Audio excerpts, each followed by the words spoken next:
Avengers Age of Ultron is garbage, folks. Is it an alligator or a crocodile? I don't know the difference, and at this point I'm too afraid to ask. Look at that. That is a werewolf, folks.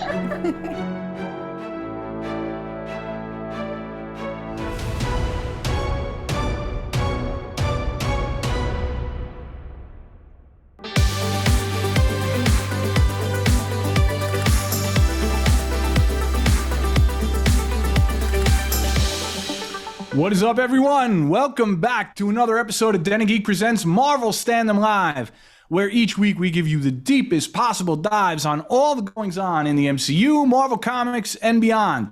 And maybe for the next few weeks, we should just go ahead and call this show Ms. Marvel Standom, because we're going to be spending a lot of time in Jersey City with the most delightful new hero in the MCU. With me, for all time and always, we have Den of Geek News and Features Editor Kirsten Howard, Den of Geek TV Editor Alec Bajalin, and Den of Geek Audience Development Coordinator Maznah Shehzad, who works in audience development and social media for Den of Geek, which means she's one of the key reasons we keep the lights on around here.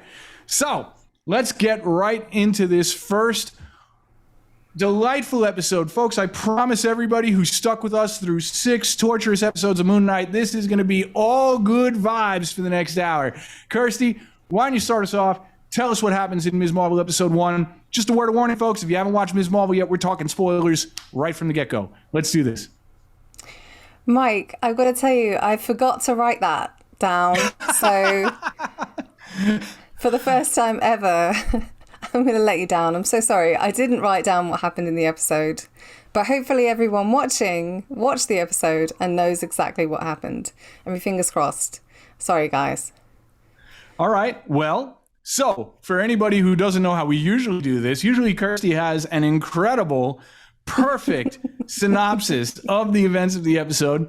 Didn't happen this week. We're all pretty tired, folks. There's a lot going on back at Den of Geek. So Kirsty gets a pass, and so let's just... You get one warning. Let's just for one moment pretend as if we're not completely unmoored. Anyway, back to my script. Let's start with everybody's general feelings about the episode then. And you know what? I'm going to kick this over to Maznah first, because this is one of the biggest Ms. Marvel fans I know, and we are lucky to have her here this week. Maznah, take it away. Tell us what you thought of episode 1. Honestly, I loved it. And I have to say the bar was very, very low for me, because considering all of the representation that Pakistanis get. So it was like, if they don't show us as terrorists, that's fine. It exceeded my expectations by, I can't even put it into words. It is a big deal growing up Pakistani and finally getting to see someone that looks like me in the MCU, like the biggest franchise in the world. Like when I started hearing things about, they're going to make Miss Marvel, and they actually did cast a Pakistani, like Pakistani Canadian, I was like, it was still like too good to be true in that case. But the episode was beautiful from how everything looked. I could literally imagine my childhood, those tiny bits of details that they put into it, like showing this sugar-coated fennel seeds in one of the scenes. It was like a few seconds and it just like passed by. And I screamed, like looking at my mom, and my mom was like, yeah, I see it. Background sound, all of that stuff. And like looking at like furniture that they had in their home, from like wall hangings in Arabic and like cushions that probably came from Pakistan, because they were literally something I would have in my living room. I was just in one of the scenes, they had this box, I think it was milk toffee, that I used to have as a kid. And I was just delighted looking at like tiny bits of details that they put together to make it as Pakistani as it could be. And hearing Urdu on TV, in a MCU TV show, it's amazing. I'm honestly so thrilled, and I'm so excited for what they're going to do.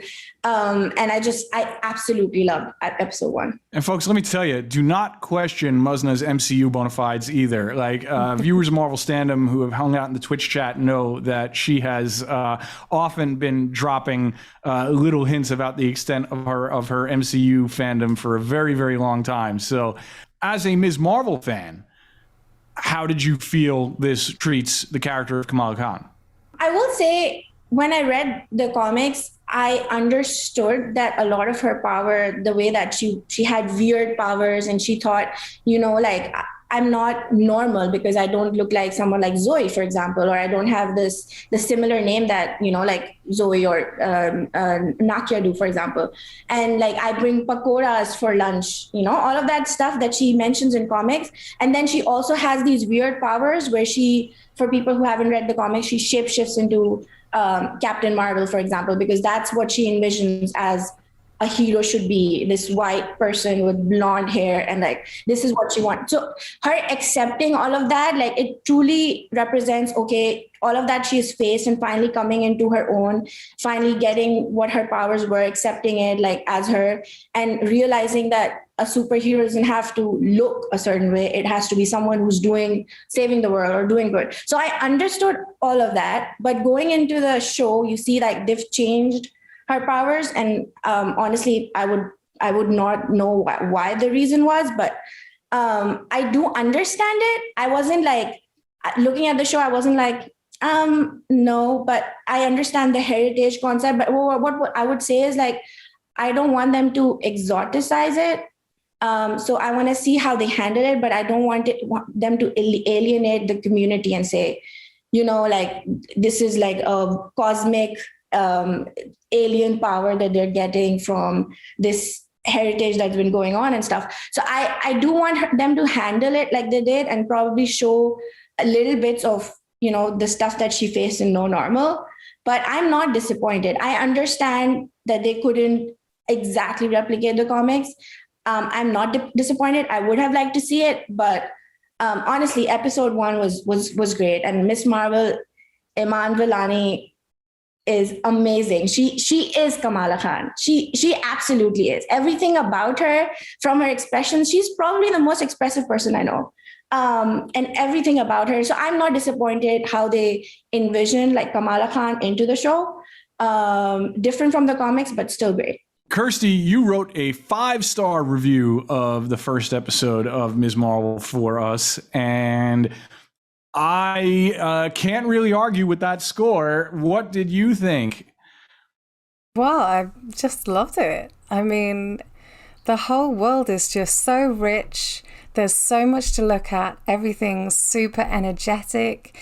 You got those visually, you got those Scott Pilgrim vibes, and you had a little bit of the Spider-Man sort of excitement in it, and it just felt to me like really fresh. I know we've seen, a teen superhero origin story on TV, a bunch of times, but they still managed to do it in a really fresh way, and it felt really engaging and charming.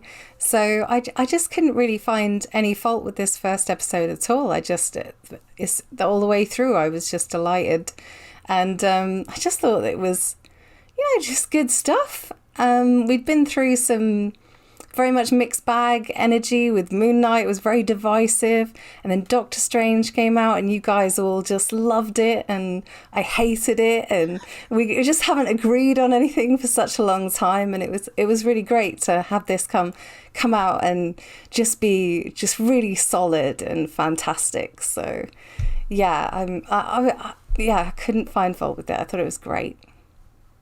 Like, you better have nice things to say, bro. I was gonna say, what if I hated it? No. Like, what if I really hated this TV show?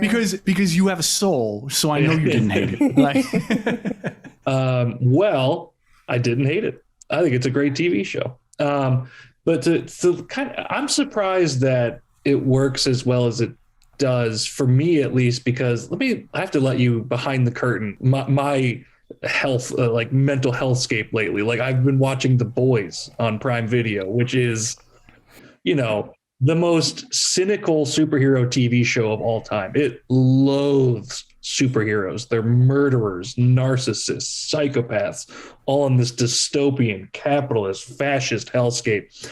And like for the past week or two, I have hated superheroes right along with them because it's just such a richly realized, gross show. So watching Ms. Marvel, like it would be really hard to crack the veil of cynicism currently over me. And to the show's credit, though, it did.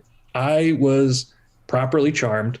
It's lovely. It's colorful. It's bright. It's optimistic, and not like saccharinely so. It comes across it fairly honestly, and I think a lot of that goes to Iman Vellani's just perfect performance. So yeah, good news. I don't hate it. I think it's pretty good. I like it a lot, actually. Yeah, all I can do is echo all of this. This show is a delight. Like, this is honestly probably the best episode of Marvel TV, full stop, since WandaVision. I liked Falcon and Winter Soldier more than a lot of other people did. I thought Loki was great, but this was really, and you know what was cool? It didn't feel super high concept to me. It just felt like a great episode of television, something that loves its characters, loves, the concept of superheroes, plays in the MCU in ways that we don't usually see happen. Like I'm always, Alec is always fascinated with bureaucracy, right? In the MCU. I'm always fascinated with how these characters are seen by regular people in the MCU. And this was like the best deep dive we've seen in terms of that. And I thought it was handled beautifully. Like the only thing I can kind of compare it to, and they don't have time to nearly get into it enough, is it's a DC thing, but in Shazam, when, Freddie Freeman treats superheroes like he's a fan of superheroes the way boys that age, or men my age for that matter, are fans of sports figures, and but this is a very different, very specific kind of fandom that I think is unique to. Is Kamala 15 or she's 16 because she's taking her driver's test, that I think is very on point for a 16-year-old girl.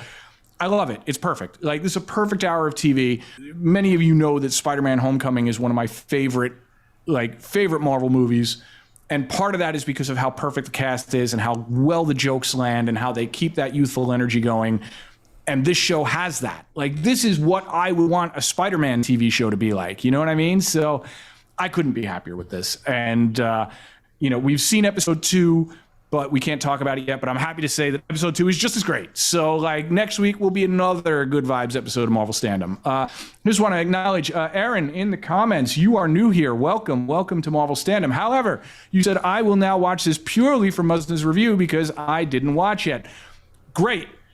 Definitely watch it. Just a word of warning, we are going to talk spoilers in these. What do you have, a day job or something? You can't wake up and immediately watch Ms. Marvel, but I don't think there's any major spoilers in the first episode, but I just want to give you a little word of warning before we get into this. Code Monkey, welcome back. He says the boys to Ms. Marvel is definitely a brain whiplash that I can understand. Yes, that is... I watched the first episode of The Boys season 3 last week. I'm a little bit behind, and talk about a vibe shift between the first episode of that and the first episode of this. So, all right, Aaron, you said that's fine. I can handle spoilers. All right, I'm off the hook then. So, Maznah, you got into this a little bit about the nature of Kamala's powers. And, here, instead of being like a shape-shifting inhuman issue like it is in the comics, it comes from some kind of mystical or alien something piece of technology with this really cool bangle that she wears. What is your take on that? Like I said, Mike, I don't want them to exoticize it because a lot of the times the stuff that we wear or things that we do, for example, we would wear really extravagant outfits for our weddings, and people just kind of alienate us through that. I want them to handle it as they would for a normal hero, not just kind of alienating her to being Muslim or being Pakistani and finding these powers somewhere. Because if they play this well, I loved how she was. Also, just reflecting back to the comics, the way that I see her cosmic stuff, it reminds me a lot about how Captain Marvel's actual powers are. And in the comics, when she like when she accepts herself, she stops shape-shifting. So what if like she stops the glowy stuff that she has and she just embiggens and then turns smaller? Like I was just thinking that during like watching the show. I don't know if that's what they're playing at, but I do want her to like understand and accept herself, like not just be like, because her mom wants her to like grow into her, like concentrate on herself and grow into herself. And she knows something's wrong with that bangle, the way that she snatches it from her. She knows there's something going on here. So I know she wants to protect her and everything. And I want her to understand that she has to hold down what she has and not be consumed by this power that she's going to have. So other than that, I find the bangle stuff really cool. I just the scene where they kind of like show her falling down and she sees like these black shadows. I'm not sure what those were. I do think that they have like something to do with, they mentioned like partition scene happening. Maybe because I saw sticks and stuff, and maybe that was like a scene from that. I think we will see that more, but I find the powers really cool. Yeah. I have a theory about this. I mean, there's a couple of possibilities. One is that like this is tied to the Eternals rather than the Inhumans, right? The other is that this is like a piece of cosmic tech, and the bangle itself reminds me a little bit of before Carol Danvers was Captain Marvel. You know, Captain Marvel was a Kree soldier, you know, with a name Marvel, right? And obviously that was a different character in the MCU. But the early days of those Captain Marvel comics required that Captain Marvel to like switch places with somebody like on Earth, you know what I mean? So it was like, you know, Rick Jones, it was like the Hulk sidekick, who's like a weird character, but like whatever. Anyway, he had these things, they were called negabands, and they kind of looked like that. And he would like clamp those together and switch places with Captain Marvel, who was like in the negative zone, I think. So when Kamala falls there and we see those weird shadowy things, I wonder if that is a representation of the negative zone, but I'm not confident enough to really go for it that way. Because they were holding sticks. So in my head, it was like, maybe it's a partition scene that they're going to hint at, but yeah. Based on nothing, just the vibes I got, I was thinking like some sort of ancestral realm, like akin to like Wakanda's universe. But I don't know. I just like it. Maybe I was thinking of like the fact that she got that from a family member and like it brought her back to her ancestors. You know, you mentioned earlier in the episode, Maznah, about, you know, the representation of like the family dynamics as well.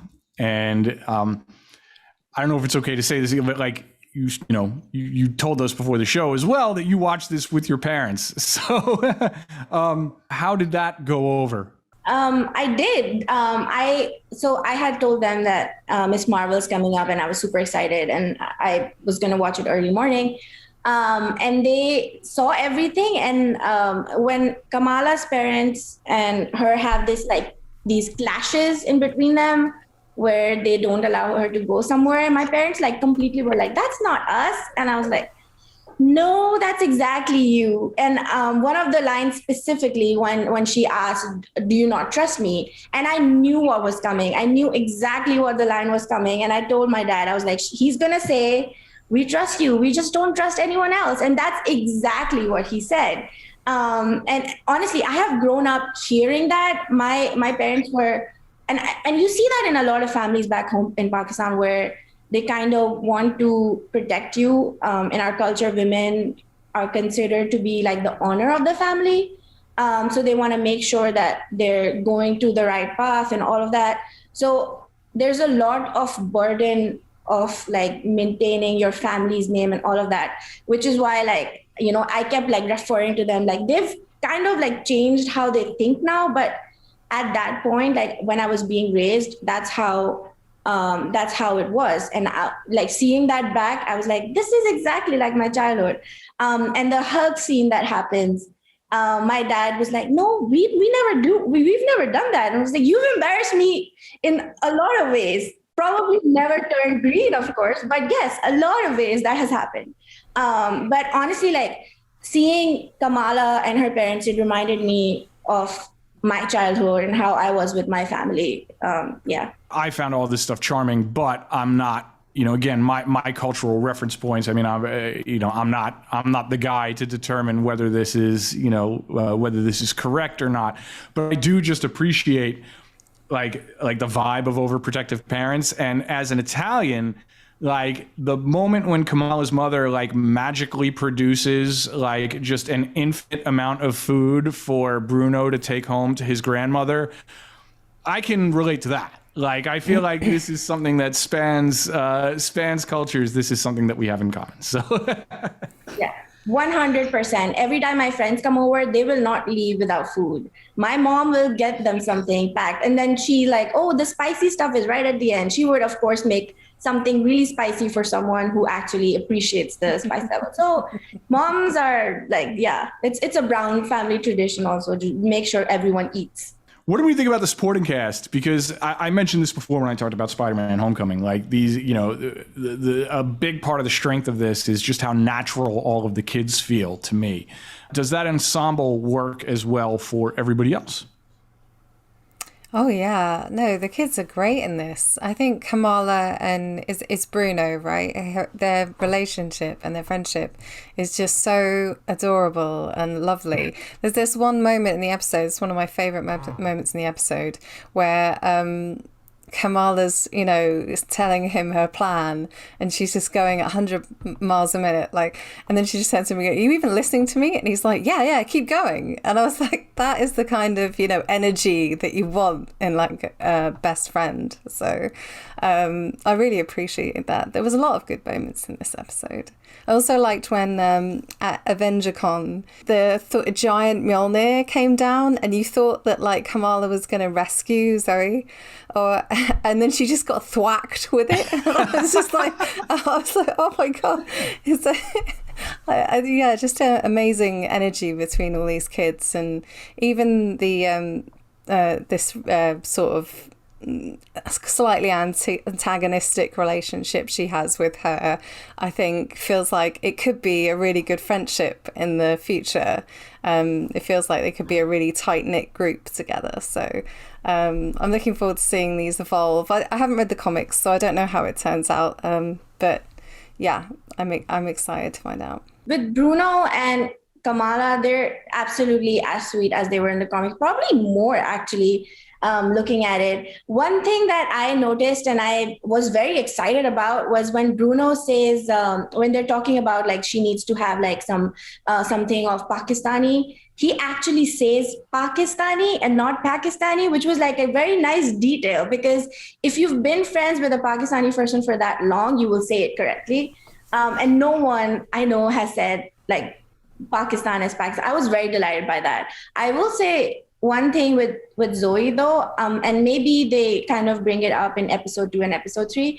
In the comics, she was more, you saw a lot of statements that she made that kind of reflected on the Islamophobia arc there, where she would be like, to Nakia, she would comment on her scarf. She mentioned honor killings in one of the terms that she says. She talks about if you're being oppressed and all of that. So I do want them to kind of bring it up, because I'm scared that they might like keep it hushed, because that's like a big part of being Muslim in the United States and like facing all of that on a regular basis.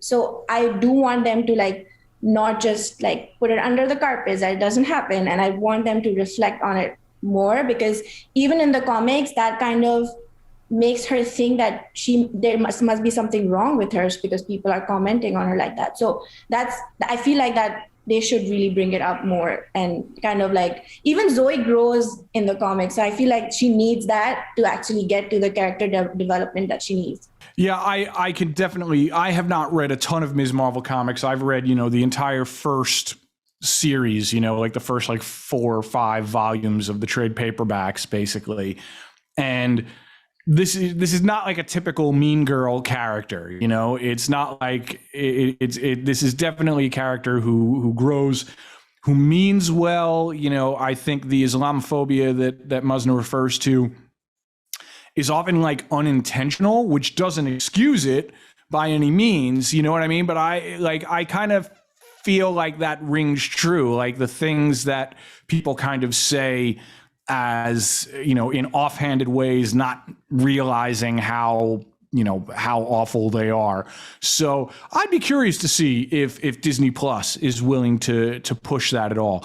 But if nothing else, like we see at least that Zoe isn't some, you know, hair twirling, awful, you know, character. You know, this is a character who kind of, you know, there's something there. She's just not, you know, like she's not fully matured yet. Yeah, she doesn't rise to the level of like 80s bully, which is 80s bully is the most sociopathic figure in all of pop culture. Yeah, we get that in Stranger Things season 4. I know. Yeah, 11 did nothing wrong. Do you know who just popped into my head when Alex was saying that? Like, who pops into your head when you think of like 80s psychotic bully, apart from anything Stranger Things? Who's like the Biff? Immediate? Biff, really? Yeah. Okay, mine was like James Spader in Pretty in Pink. ooh, You that's a know good how one. he's just the worst. Like he's I think insidious. every like Stephen King has the market cornered on those, like the 80s and 70s like high school bullies. Yeah, I wouldn't mind seeing Zoe be a little bit more awful in that sense. We compared this to Spider-Man: Homecoming, and I feel that's an apt comparison. But I also feel like the cast of kids in this is not as big. Like Spider-Man: Homecoming has a deep bench of high schoolers. Like there's like 10 of them. I hope they expand that out a bit in Kamala's world. But even if they don't, I will say I like the adult characters quite a bit as well. With Mr. Wilson, aka Gabe, being maybe my favorite introduction into the series thus far. Even though, what is his job? Is he the principal or a guidance counselor? Counselor, I think. Yeah. Counselor. I like him. I like Mr. Wilson. We should talk about Kamala's Marvel standom, as it were, which is like so pure and so real and so deep on the show. But also, it's interesting that Iman Vellani herself is such a massive fan of the character. Like, you know, I've been finding out more and more about her own fandom. So, I mean, this is just like doubly delightful. And we just see so much of it in that opening credits sequence alone. You know, I've never seen anything quite represented this way. How does everybody else feel? Yeah, I love that opening sequence with all the animated bits, and it really feels like reminiscent of some of the things we've seen in the Spider-Man movies. But also it just really works to bring you up to date with who she is and how she feels about the MCU, which is just like she's putting out her own videos that sum them up, and really just so many details there in that opening sequence. The idea that Scott Lang's got a podcast or something where he's telling his tall tales, and you're just like, okay, but is Luis on there? Are they doing it together, or is it just Scott? Like, I feel like I need to know more about that, and I really hope they put that out as a, you know, Paul Rudd in character doing this somewhere, because I feel like they have to follow through on this now. It can't just be out there tantalizing us forever. That would be the most brilliant piece of in-universe marketing the MCU could possibly do. Her YouTube channel has like criminally low viewership for like Yes. for the effort that she puts in. Was it Sloth Baby? What's her? Sloth Baby Productions. Yeah. It's like has the quality of like a Hollywood level production. It's getting like 10 views, which is just criminal. We feel her pain here at Marvel Standom.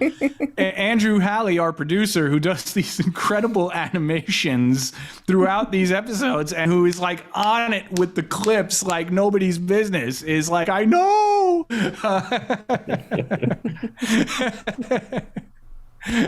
Anyway, sorry. You know, we talked briefly about the differences from the comics.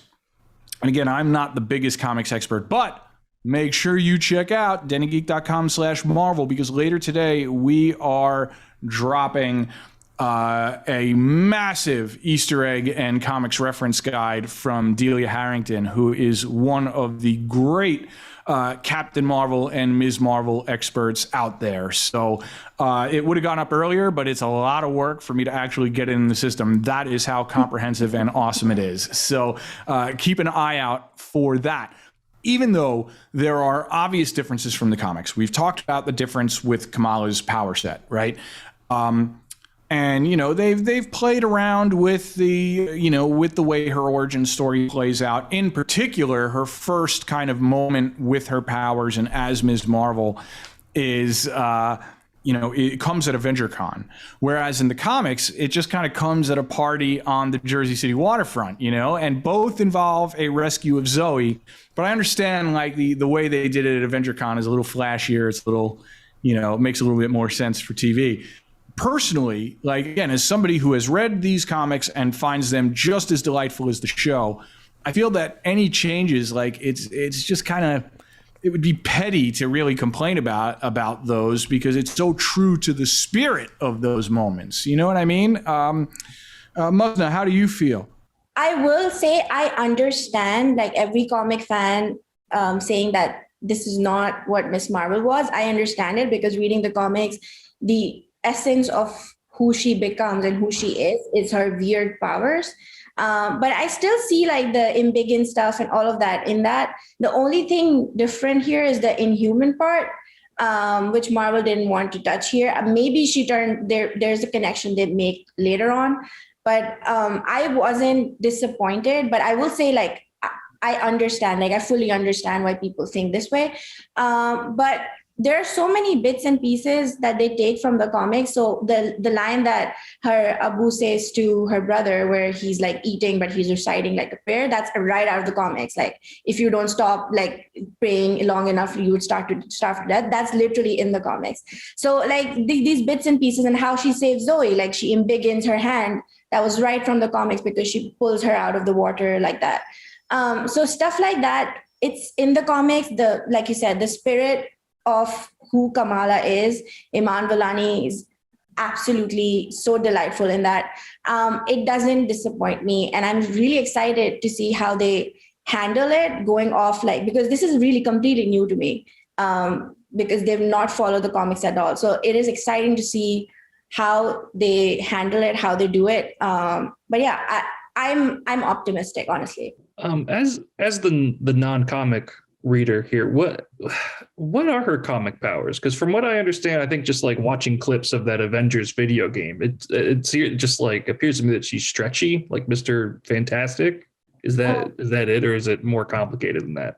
Yeah, she embiggens and then she turns small, but she can also initially shapeshift. So she shapeshifts into Captain Marvel initially, because that's who she envisions about being a hero. When she gets her powers, she gets like this dream where Captain Marvel appears to her and asks her who would she like to be, what she thinks of as a hero, and she says and that's who she turns out to be. In the future, you see, like, as time comes and she realizes and she accepts herself, she kind of doesn't necessarily have that ability anymore, and she kind of goes into just embiggening and turning smaller and stuff like that. She also has a healing factor, right? Like that's a big deal in the comics, is that she's able to heal very quickly thanks to those kind of broad like control over her molecular structure that she has. Initially when they showed, when it first started getting out there that they were changing Kamala's powers, like I'm always thinking like, media critic, comic fan / I understand why they're doing, I understand why they're making these changes. You know what I mean? Like it'll look cool on screen. I understand that it's tough to do a stretchy person on screen and make them look good. And they've got, Mr. Fantastic in the works for, et cetera, et cetera. There's a million rational reasons that I can come up with to explain why they've changed her powers to such a degree. But I've seen people who are much bigger Ms. Marvel fans than I am, like, that we're really pushing back on this, and not in a comics purist pedantic way, but just in a like, look, like the part of that story, part of that journey is like how uncomfortable a 16-year-old girl, in particularly a Pakistani 16-year-old girl in a high school of white kids, like feels in her own skin. So I get it, especially having recently reread those early Ms. Marvel comics. It is really important. So even though like my rational brain, and again, as an elderly, white dude, like this doesn't particularly affect my enjoyment of the character at all, but I get it. Like I kind of understand why some folks are, were a little put off by the size of the changes that they made here. We mentioned Easter eggs before. And again, if we try and get into these Easter eggs, we will be here for 3 more hours because this has more Easter eggs in it than most full-length MCU films. But did anybody have any favorite deep cut MCU Easter eggs or comic book references in this episode? Oh, my favorite was the Trust a Bro van in the end credits, right? Yes. Just seeing that those guys were just out there, they keep on trucking, they've got through the loss, we assume, of Kingpin, overseeing their machinations, and they just keep going. They're just doing their small time crimes in their tracksuits. They're just love to see it. So. I'd love to see them make an appearance in this show maybe at some point. Who knows? Oh my God. That would be so much fun. I like that they shout out Trust a Bro, because this show, like, thematically and just tonally kind of reminds me of Hawkeye more than anything. Yeah. This, along with the first episode, as far as first episodes go, this and Hawkeye might have the 2 best first episodes of the whole bunch of this Marvel class. Yeah, I agree. I think a lot of people are down on Hawkeye, but I can't understand it. That was one of the best ones for me. So, yeah, I hear it. I hear you. Yeah, Hawkeye fans are on the right side of history. We will be vindicated. It feels like this show is so wrapped up within the MCU that a lot of the Easter eggs they throw out there are references. It almost feels reductive to call them Easter eggs because like they're so integral to the show's world and the plot. Like, is the fact that AvengerCon is held at Camp Lehigh an Easter egg or just like an integral part of the whole experience? I like stuff like that. In addition to my superhero bureaucracy, I also like how they kind of cover the fandom angle and how it affects real day-to-day people. Yeah, all my favorite stuff comes in those opening credits, I think. But on the other hand, I got to give it up for the people cosplaying as the backup dancers from the Captain America, the First Avenger, Star Spangled Man musical number, because that just displays a level of nerdiness that rivals Kamala's, but like in a very different way. You know what I mean? Like these are like probably musical theater kids, you know what I mean? Like they probably, like, anybody that likes old stuff is okay in my book. So, I figure like the average person in the MCU does not remember Steve Rogers doing a War Bonds tune to a jaunty patriotic song during World War II. That has to be something that like their grandparents made them watch. So like, I gotta give it up for that. I really do. I just appreciate the depth of dorkiness that you would have to go through to be like, yeah, that's actually going to be my cosplay for AvengerCon. Like every detail is just fantastic. And again, we have no joke, like almost 3,000 words just on Ms. Marvel Episode 1 Easter eggs coming to denofgeek.com/Marvel later this afternoon. Make sure you check it out. I have Chris Longo in the comments roasting me that this is Chikini bait. Hello, Chris. So, anybody have any final thoughts before we sign off for the day? Because we are in danger of this episode of Marvel Standom running longer than the first episode of Ms. Marvel. I didn't know that was our ballpark. We want every single stand-up episode to be exactly as long as the episode we're covering. Sure, why not? I think it's a good rule of thumb. I have one final piece to say before I'll shut up. Gina, in the first couple of scenes after Kamala fails her driver's test and her parents are driving her, and she looks out the window into the city and she imagines Captain Marvel just kind of like floating along, ducking past obstacles. Did anybody else do that when they were a kid? When they're in the backseat of a car? Like imagine there's a little guy, a little buddy running around, jumping over stuff. I'm a Superman and Spider-Man fan who lives in New York City. Of course I did. Lee in the comments, I still do. Yeah, I don't. You know what, Lee? Sometimes so do I. Game Boys, like when you had no phone to look at, you just had to like look outside and pretend there was a video game character running around. I am thrilled as a Pakistani watching this. And I'm honestly so happy for all of the little girls who are going to grow up seeing themselves in Miss Marvel and Kamala Khan. I get very emotional just like even thinking about it. But they've not just taken this superhero, taken Iman Vellani and put her in a mediocre show.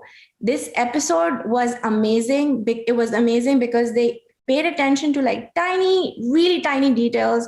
They used Arabic words, Bismillah and all of that in a positive way. And to this day, my friends and us, we're scared of saying it out loud in public for fear of what people will think. But seeing that represented in that way, I was so happy about it. I can't imagine like growing up, because every time I would envision a superhero, I would always think like a white woman or a white man. But now that seeing this on TV, I'm thrilled. And the songs, I have to mention the songs. They mentioned Coco Corina, which is a really famous Pakistani song. It played in the background in one of the scenes where she goes with her mother for errands and stuff. It was amazing seeing that. They got Eva B to rap for their last credit song. It's great. I love it. I'm just so excited to see what is going to happen next. Also hoping Fawad Khan is in the show. He said he was, and he's a big superstar in Pakistan. So fingers crossed that he is. I'm really looking forward to that. Maznah, you got some fans in the comments here. Jessica says, I'm absolutely psyched to hear more from Maznah in the upcoming episodes. And Aaron agrees. You have like increased our engagement in our live broadcast by about 4,000%. You are welcome back here anytime. As long as you'll put up with us, we'd love to have you here. I think that is it for this week's episode of Marvel Standom, folks. Thank you all once again for joining us. We will be back next week with more from the world of Ms. Marvel and beyond. And yes, we know Thor Love and Thunder is looming too. It is going to be a busy, busy summer here in the world of Marvel Standom. Don't you worry. Make sure you're subscribing to us wherever you're listening right now. Don't forget to check out our web home of denofgeek.com, where you can find all our Marvel coverage. Drop us a line. Let us know your burning questions and what you want us to cover in upcoming episodes. We are at Marvel Standom on Twitter and Instagram. Give them a follow. I promise I'm going to get these off the ground one of these days. Don't forget, we also have a DC show, and I have a very, very cool, unexpected special guest on the next episode of DC Standom, which is not going live. You're only going to be able to get that wherever you get your podcasts. Now, if you came in late, you'll be able to watch this entire episode on denofgeek.com or at our YouTube home, Den of Geek US. Don't forget, you can check out past episodes there and also wherever you get your podcasts. Thank you once again, Maznah. Thanks. You can come back anytime you want. I hope you'll join us again next week. Thanks to Andrew Halley, the best producer in any corner of the multiverse.